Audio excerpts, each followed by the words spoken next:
Assalamualaikum warahmatullahi wabarakatuh. Na'udzu billahi minasy syaithanir rajim. Bismillahirrahmanirrahim. Alhamdulillahi rabbil alamin. Wa bihi nasta'in ala umuri dunya waddin. Wassalatu wassalamu ala ashrafil anbiya'i wal mursalin Sayyidina wa maulana Muhammadin sallallahu alaihi wasallam tasliman katsira wa ala alihi wa ashabihi ajma'in wa man tabi'ahum bi ihsanin ila yaumiddin. Amma ba'd. Yang mulia Tuan Guru kita Ustaz Zul Arafah dan seluruh para alim ulama, saya tidak bisa sebutkan nama satu persatu. Bapak-bapak, ibu-ibu, orang-orang tua kami, saudara-saudara, termasuk rekan-rekan dari unsur TNI dan Polri yang saya lihat hadir, adik-adik remaja, adik-adik kecil, hadirin hadirat rahimakumullah. Alhamdulillah, syukur kita kehadiran Allah Ta'ala atas taufik dan hidayah daripada Allah Ta'ala. Pagi ini kita dapat laksanakan solat fardu berjamaah di masjid Allah yang mulia ini. Nabi bersabda, khairul biqa'i masajiduha, sebaik-baik tempat di permukaan bumi ini adalah masjidnya Allah Ta'ala. Man dakhalal masjid fahuwa dhaib min duyufillah. Siapa yang masuk ke dalam masjid, dia adalah satu tamu di antara para tetamu Allah Ta'ala. Jikalau setiap orang memuliakan tamu-tamu yang hadir ke rumahnya, apatah lagi Allah Ta'ala tentulah lebih memuliakan sesiapa yang berada di rumahnya. Salawat dan salam kita sampaikan keharibaan junjungan baginda Rasulullah sallallahu alaihi wasallam. Semoga kelak kita semua termasuk umatnya yang kelak akan mendapat syafaat beliau pada hari kiamat. Amin ya arhamar rahimin. Hadirin hadirat rahimakumullah. Allah Subhanahu wa Ta'ala adalah satu-satunya zat yang menciptakan alam dunia dengan segala apa yang ada di dalamnya. Dan Allah Subhanahu wa Ta'ala juga satu-satunya zat yang menciptakan alam akhirat dengan segala apa yang ada di dalamnya. Dunia dan akhirat diciptakan Allah tanpa bantuan siapapun. Kehidupan dunia Allah jadikan sementara. Bagaimanapun, satu saat kematian tiba, kita tinggalkan dunia ini. Satu masa juga hari kiamat datang.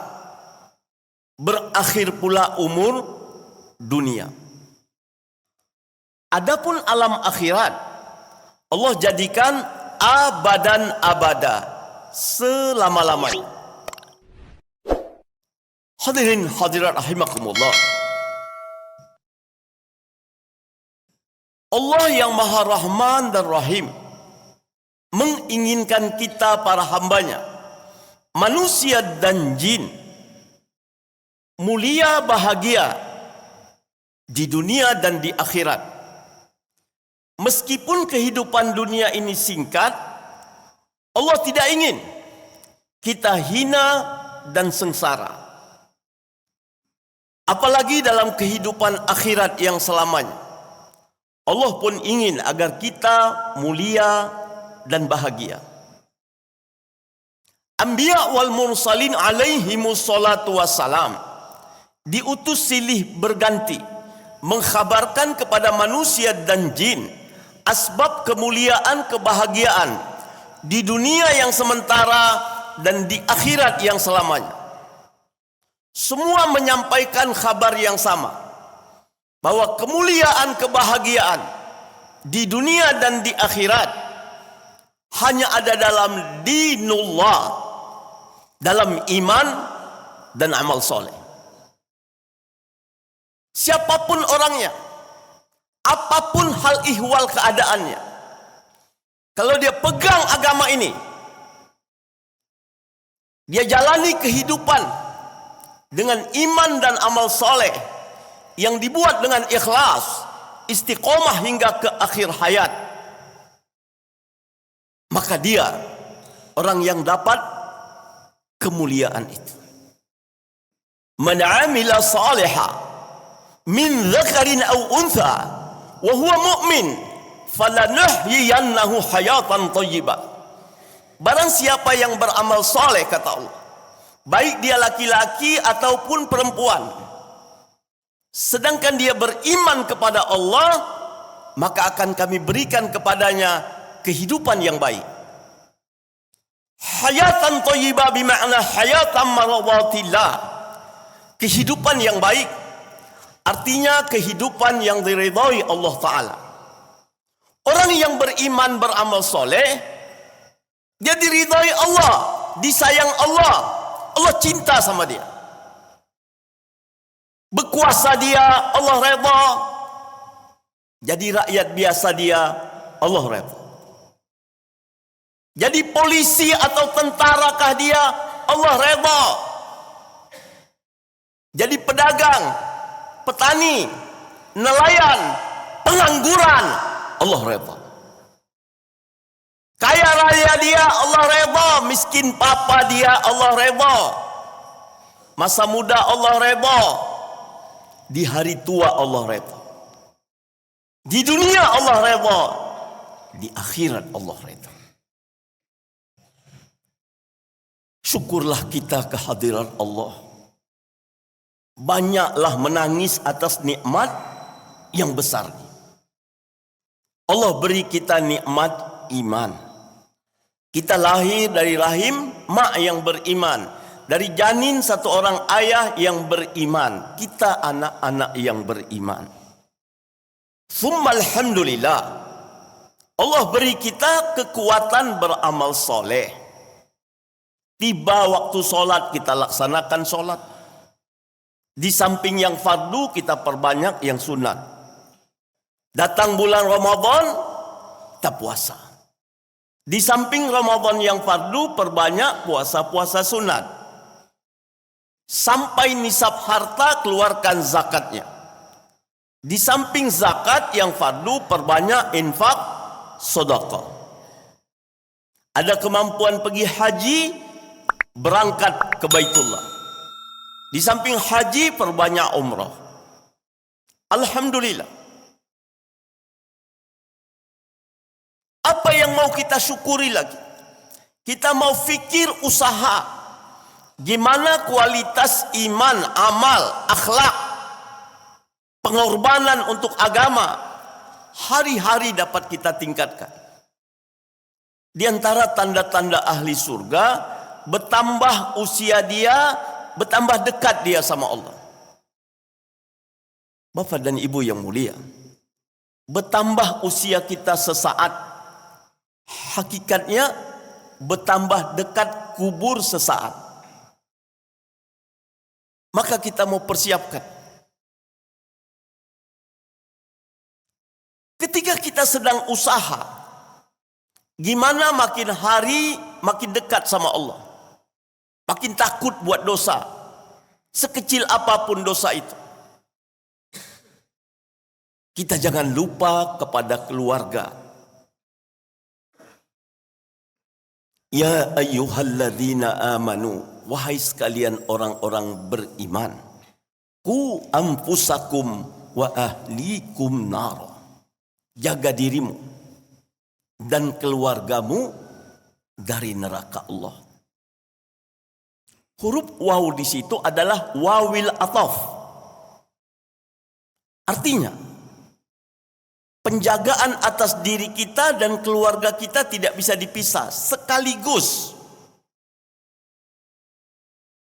Wa anzir ashiratakal aqrabin.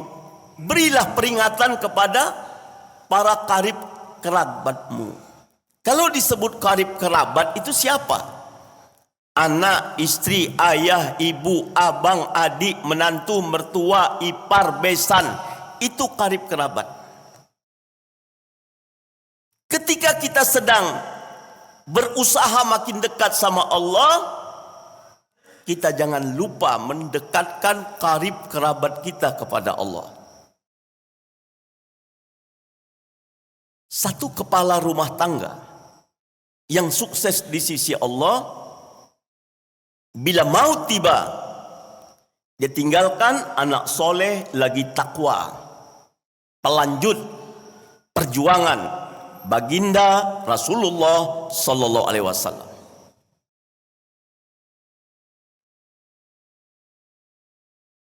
Nabi pernah tanya kepada para sahabat, tahukah kamu siapa orang mandul? Sahabat kata, para wanita yang tidak punya anak ya Rasul.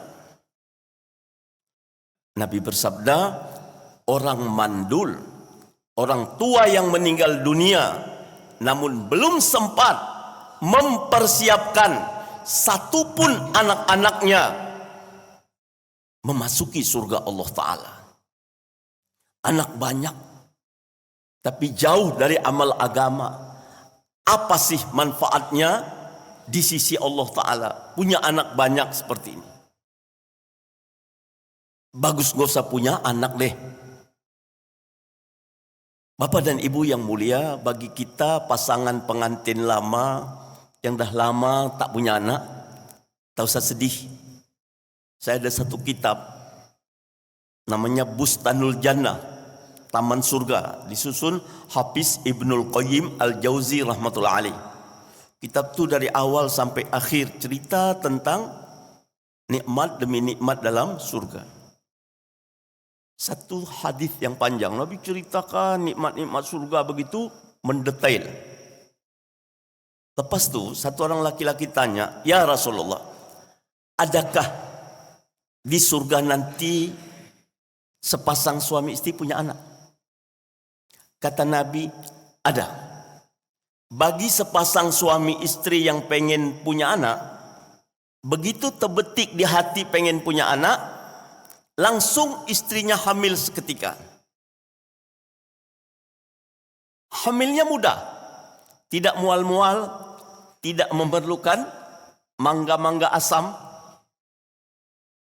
Kemudian lahir pun mudah, tidak tunggu 9 bulan 10 hari.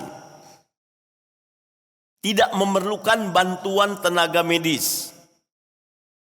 Lahirnya tidak mengeluarkan darah wiladah maupun nifas. Begitu lahir, anak membesar lebih cepat dari balon ditiup. Yang laki-laki ganteng, tampan, yang wanita cantik-cantik jelita. Akhlak mereka mulia. Kecup kening ayah bundanya. Assalamualaikum abi ummi. Berapa banyak? Tak ada batas, mau berapa banyak? Mau 10 orang, mau 10 juta, mau 10 triliun. Monggo, silakan. Gak apa-apa. Di dunia ini 60-70 tahun gak punya anak, gak apa-apa. Nanti di surga punya anak banyak-banyak. Hadirin hadirat rahimakumullah. Bagi kita pasangan suami istri yang dah lama tak punya anak, tak usah sedih. Ini sandiwara hidup 60-70 tahun. Lepas tu nanti di surga, insya Allah kita punya anak banyak. Tetaplah sayangin istri, cintain dia. Minta maaf, janganlah jadi suami yang bengis, kejam. Gara-gara istri enggak punya anak. Itu bukan kemampuan dia. Enggak apa-apa. 60-70 tahun enggak punya anak, enggak apa-apa. Nanti di surga punya anak. Namun, kita-kita yang diberikan Allah anak, ini amanah. Ini amanah. Allah berikan kita anak yang suci. Ya? Anak suci.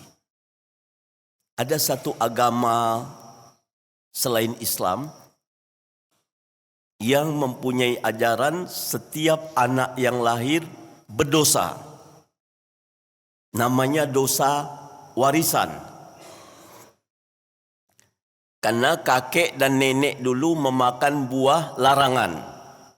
Karena kakek dan nenek berdosa, anak cucu berdosa sampai hari kiamat. Kasihan juga para penganut agama itu. Lihat buahnya enggak pernah, makan sesuap pun enggak pernah. Tahu-tahu ketiban dosa. Dalam Islam, kullu mauludin yuladu alal fitrah. Setiap anak yang lahir itu suci. Fa'abawahu yuhawidani, yunasirani, atau yumajjisani. Mak bapaknya menyebabkan dia jadi Yahudi, Nasrani, ataupun Majusi. Ini amanah. Allah berikan kita anak yang suci. Kalau boleh, di masa mendatang, anak-anak kita, kualitas agamanya, iman, amal, akhlak, pengorbanan, lebih lagi dari kita orang tuanya. Seperti para sahabat Nabi SAW. Mereka terlanjur sempat hidup dalam jahiliyah. Bukan menyembah Allah, tapi batu-batu berhala, Tuhan-Tuhan palsu.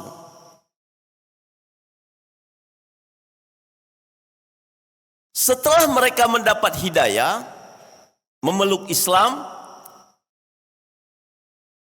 mereka rubah hidupnya, mi'ah fil mi'ah, 100%. Ikut ajaran Islam. Dulunya mengkonsumsi khamar, atau bahasa kita narkoba, berjudi, berzina, merampok, membunuh. Macam-macam maksiat dibuat. Karena itu tidak dilarang dalam agama batil yang mereka anut. Ternyata itu semua dilarang dalam Islam. Mereka tinggalkan. Mereka punya anak. Anaknya dijaga. Anaknya lebih kualiti dari orang tuanya. Orang tuanya cuma hafal ayat-ayat pendek. Tapi anak-anak mereka hafizah 30 juz Al-Quran. Ribuan hadis Nabi SAW ada di kepala anak-anak mereka. Kita mau anak-anak kita di masa mendatang seperti anak sahabat. Tentu ini tidak semudah membalik tapak tangan. Ini kerjasama sepasang suami istri. Palestina itu dijajah Zionis laknatullah alaih puluhan tahun. Tapi Islam tidak musnah di sana. Sama seperti Indonesia ini. Pernah dijajah Belanda 350 tahun. Dijajah Jepang 3,5 tahun. Kalau kita ikut akal, Islam sudah musnah. Ternyata tidak. Alim ulama walaupun dalam keadaan terjajah siang malam membekali anak-anak negeri ini dengan bekal agama, dengan iman dan amal. Pondok-pondok pesantren atau di tempat kita disebut daya merupakan benteng kokoh hingga Islam tidak lenyap, sama seperti Palestina. Di mana mereka menghafal Al-Quran, belajar agama di atas bukit-bukit batu dengan tenda-tenda plastik, makan satu hari satu kali, pakai lampu yang dibuat dari minyak zaitun. Tapi di negeri yang begitu sedang terjajah, tercatat anak-anak yang belum akil balik 30.000 yang hafal Al-Quran 30 juz. Kira-kira kita di Banda Aceh ini kalau dikumpul ada berapa puluh ribu anak-anak yang belum akil balik hafal Al-Quran 30 juz. Berani bilang 50.000? Karena suasana lagi aman, tidak dibom siang malam.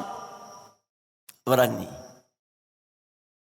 Kalau sama dengan Palestina 30.000, nggak berani juga. 5.000 entah ada entah enggak. Hari ini anak-anak kita bukan kita dekatkan dengan Al-Quran, tapi kita dekatkan dengan benda yang melalaikan dia, HP. Dari SD, SMP, SMA, yang kuliah, semua pegang HP. Pulang sekolah, sambil makan, dia buka HP.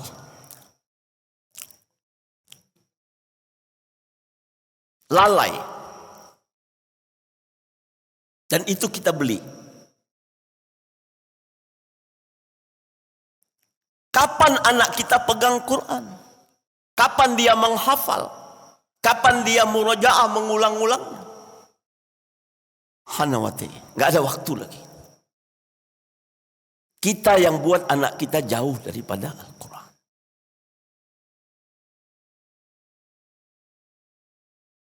Kita install ulang.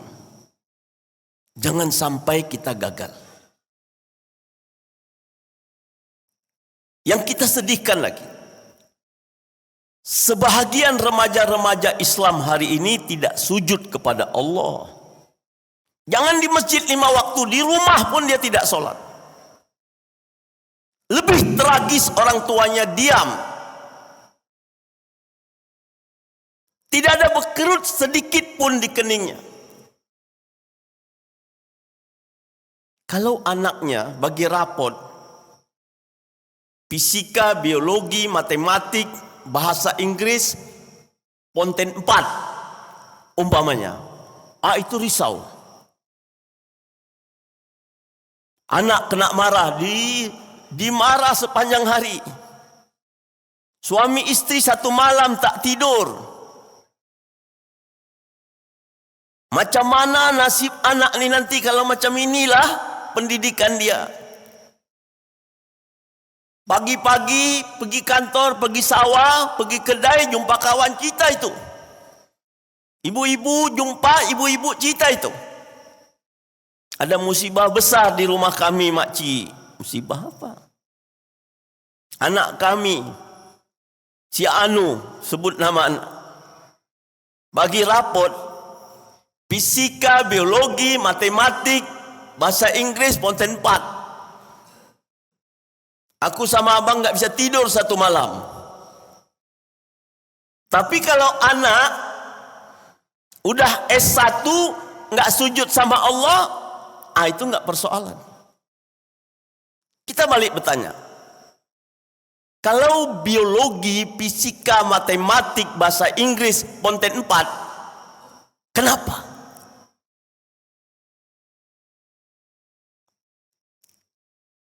Pastikah orang-orang yang nilainya tinggi,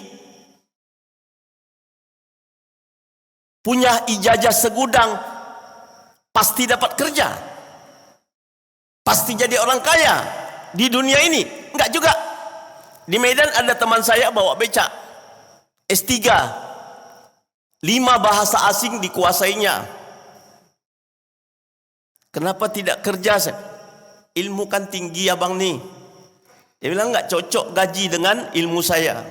Baguslah saya bawa becak seperti ini, hidup saya merdeka. Beberapa tahun berikutnya, saya jumpa dia, udah jual es doger pula, bawa pokok kayu. Ya, ada tukar profesi, saya bilang. Iya, jumpa kawan yang tak tamat SD, tapi naik mobil Alphard. Saya bilang, apa kerja dunia? Dia bilang jual es doger. Saya kepingin belajar lah. Nah, datang ke rumah besar, mewah. Dia cari cara bikin es doger. Kemudian cari tempat yang ramai orang. Jangan dekat sini, langganan saya sudah banyak.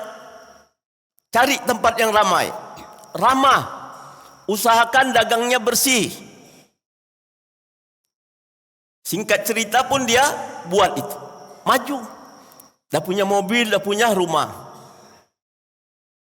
SD, SMP, SMA, S1, S2, S3. Ujung-ujungnya es doger. Tapi kalau kita punya anak yang hafiz-hafizah, alim-alimah, da'i-da'iyah, mujahid-mujahidah, insyaallah dunia akhirat Allah muliakan kita, Allah lindungi kita. Maka kita coba install ulang. Jangan kita termasuk orang tua yang gagal nanti di akhirat. Allah kasih anak suci tapi kita kotori. Berbuat, kesempatan masih ada. Tidak sekedar karib kerabat, jiran tetangga. Khairun nas anfa'uhum linnas. Sebaik-baik manusia yang memberi manfaat kepada manusia lain. Ini panjang mau kita urai. Tadi Tuan Guru kita bilang waktu sudah sampai. Mungkin bapak-bapak, ibu-ibu banyak lagi mau pergi undangan dan sebagainya. Nanti kita dengar lanjutannya dari tausiah-tausiah guru-guru kita yang lain. Apa yang kita dengar hari ini kita coba praktekkan di rumah kita. Kita coba praktekkan. Kita harus takut. Jangan sampai maut tiba kita tinggalkan anak-anak durhaka. Allah suruh takut perkara ini. فَخَلَفَ مِنْ بَعْدِهِمْ خَلْفٌ أَضَاءُوا الصَّلَاةَ وَاتَّبَعُوا الشَّهَوَاتِ فَسَوْفَ يَلْقَوْنَ غَيًّا. Takutlah kalian, kata Allah. Digantikan kalian oleh satu generasi di belakang hari. Anak cucu yang meninggalkan solat, yang memperturutkan hawa nafsunya, yang akan dilempar ke dalam ghai. Ibnu Abbas radhiyallahu anhu katakan ghai, satu lembah di neraka Sakor, khusus untuk orang yang meninggalkan solat. Bapak dan Ibu yang mulia, apalah nikmatnya surga Allah kalau buah hati kita tidak ada di sana. Enakkah kita berenang-renang di sungai madu yang ada di surga sana, di sungai susu, sambil gelitik-gelitian sama istri? Tapi anak kita dikoyak-koyak anjing-anjing serigala di dalam neraka.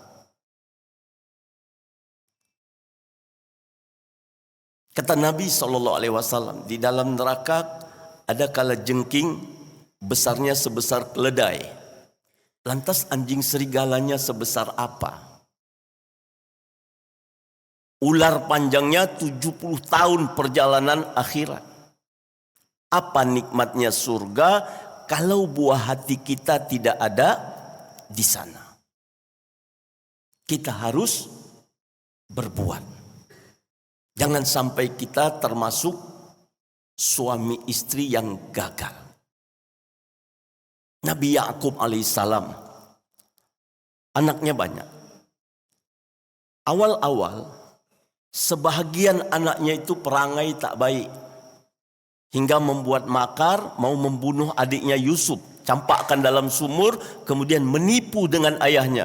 Bilang, Yusuf diterkam serigala. Ini bajunya cuma yang dapat kami bawa pulang. Udah berlumuran darah. Dia tipu. Nangis. Tapi tipuan. Saya singkatkan cerita. Nabi Yakub alaihissalam terus usaha. Akhirnya anak-anak itu jadi baik. Jadilah anak yang soleh, takwa, akhlak mulia. Tapi Al-Quran bercerita. Ketika baginda Yakub alaihissalam hampir meninggal dunia. Di hari tuanya. Ada kerisauan di hati. Apakah anak-anakku ini kalau aku mati tetap taat? Ataukah ketaatan selama ini karena bapak dia masih hidup? Kalau nanti bapaknya mati taat lagi apa enggak? Itu dirisaukannya. Dipanggilnya anak itu. Ditanya. Allah ulang perkara ini dalam Al-Quran. Kata Imam Qurtubi rahmatullah alaih dalam tafsir Qurtubi, setiap kisah yang diceritakan Allah dalam Al-Quran, pelajaran kelewat mahal buat umat ini.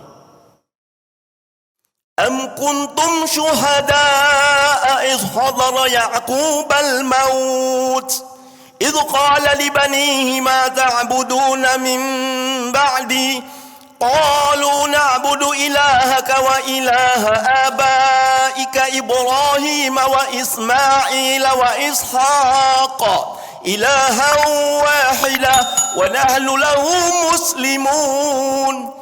Adakah kamu menjadi saksi, kata Allah, ketika baginda Yakub alaihissalam sakratul maut, dia kumpulkan anak-anak takwa. Apa dia tanya? Siapa kalian sembah bila ayah mati? Semua anak dia saud, kami sembah Allah, Tuhanmu, Tuhan Ibrahim, Tuhan Ishak, Allah yang Maha Esa, dan kami senantiasa sebagai orang-orang Islam. Baru hati dia senang.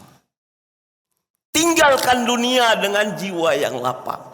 Anaknya taat, dia risau. Hari ini sebahagian orang tua jahil, bisa tidur nyenyak.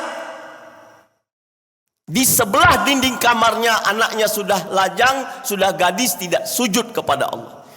Tidak ada risau. Anak jauh dari agama. Bapak dia senda-senda gurau, kedai kopi. Pergi nonton bola sana di lapangan, teriak-teriak. Hea, hea, hea. Anaknya menuju jahanam, bapaknya nonton bola. Kalau kita tidak perbaiki sekarang, kapan kita perbaiki? Ini tadi kita sholat berjemaah. Ketika tuan imam, ustadz kita akhiri sholat, ucap salam ke kanan, ke kiri, kita pun palingkan wajah. Adakah anak-anak kita dalam saf-saf itu? Ada. Alhamdulillah. Kalau nggak ada, kita perlu usaha. Ini kisah nyata. Jemaah masjid saya di Binjai, ada yang meninggal 5 waktu dia ke masjid. Tapi dia tidak open selama ini dengan anak. Saya nggak tahu di rumah anak-anak itu sholat apa enggak. Ketika jenazah dibawa ke masjid mau disolatkan, kata pengurus masjid, mana anaknya? Anaknya lah jadi imam. Tengok, nggak ada dalam barisan soft. Saya tengok satu berdiri di pintu masjid, pakai celana li, baju, kaos warna putih. Saya dekati. Nak, ambil udu, jadi imam solat jenazah. Dia bilang, aku nggak pandai Ustaz. Kalau begitu ambil udu, ikut solat jenazah. Air mata dia berderai. Dia bilang, Celana dia kotor. Tapi bersih, saya bilang. Aku kencing gak cebok, katanya. Saya bilang, udahlah, gak usah nangis. Gak ada manfaat air mata seperti ini. Buaya pun gak pernah berhenti menangis. Kemudian saya keluar, saya tengok di luar ada 3 anaknya sedang gabung-gabung dengan kawan-kawannya. Oko.